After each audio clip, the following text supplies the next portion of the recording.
Hello, everyone. We are back on Money and Markets with Rudy Martin. He is the publisher of the Latin Stock Investing newsletter. He has been searching the globe for picks and pans in the CIVITS countries.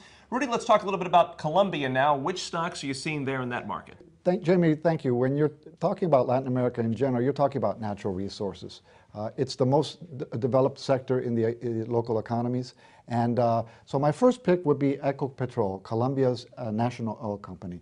That has an ADR on the New York Stock Exchange that trades on the ticker symbol EC, and the stock has more than doubled in price in the last 18 months or so. So I think it has really good momentum going forward and a nice yield. Now, earlier this month, as an important development, Ecopetrol bought back BP's Colombian oil and gas operations, but it also has operations in Brazil, Peru, and the United States. And I think with its capital position and these new operations, there's room for further growth. Rudy, what about companies and industries outside of natural resources? Well, you know, when I think of opportunities in the region, I also think of consumer the sector, and also specifically the banking sector. One of the hottest little Latin stocks over the last year and a half has been Bank Colombia. Since March of 2009, it's gone from about $16 per share to about $60. Wow. And I think it still has more upside potential. Bank Colombia's profits have been well above average.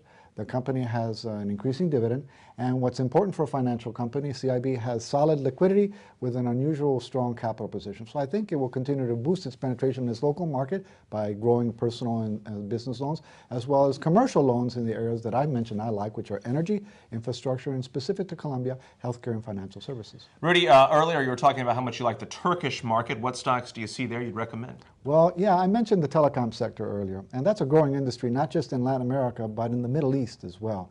And so my number one pick in Turkey will be a company called Turkcell.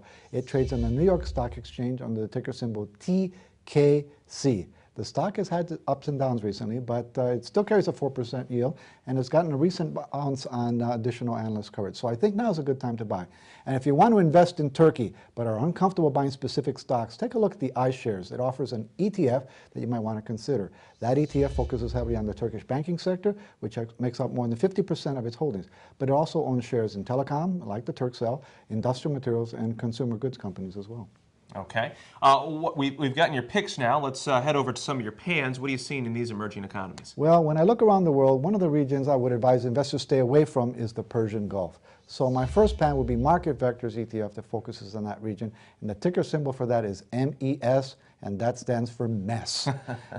In what may be an unpopular viewpoint right now, when I look at the fund's performance, it's only been up 2% per year, and with that kind of return, it's not worth all the risk. So this small, highly volatile fund with exposure in the wrong time and the wrong place, exposure to Dubai, is one that I would avoid. My second pan may also be a surprise. It's the ETF that focuses on Vietnam. Okay, well, that's been a very popular market lately. In fact, Larry even mentioned that ETF earlier. Why do you feel that way? Well, I don't want people to get it wrong. I believe that if you're a long-term investor, you'll do well in there. But I think that many of its neighbors will probably do better. Now, Vietnam, yes, will benefit from the growth and increased demand for commodities from China. But this ETF is primarily focused in financials and energy stocks. And neither one of those indices are really big exports for Vietnam. So unless you've really bought into the Vietnam growth story on a domestic basis, I would avoid this fund for now. Okay, Rudy Martin, thanks for joining us. Thank you. We have talked a lot about the smaller emerging markets now, but coming up, it's time to turn our attention to the 800-pound gorilla in the room, that of course being China. As we've mentioned, it now dominates not only Southeast Asia, but many of the developing economies around the world. So what are the prospects for its continued economic growth, and what does that mean for investors here in the U.S.? Tony Sagami and Brian Rich will address those questions. And a final comment from Martin Weiss when Money and Markets returns.